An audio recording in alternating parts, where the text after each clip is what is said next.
Welcome to Luca and Miguel. Enjoy the video. You start by confirming the essential prerequisites. Make sure your Android version supports widgets and that the app provides one. Once done, long press an empty area on the home screen and tap Widgets. You see a list organized by app. You pick the widget type and size, 1x1, 2x2, 4x2, then drag it onto the home surface and release.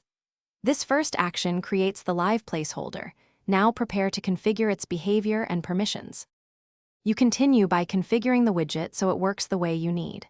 Tap the freshly placed widget to open its settings, connect accounts, select feeds, and set refresh intervals like 15 or 60 minutes. Once configured, resize using the drag handles to fit layout needs or stack similar widgets for quick swipes. Make sure to grant any required permissions and, if updates lag, disable battery optimization for that app so the widget can refresh. You finish by validating the result. Tap through the widget's interactive areas, confirm live updates occur, and verify shortcuts open the right screens. Once satisfied, back up your home layout via launcher settings or take a screenshot for quick recovery.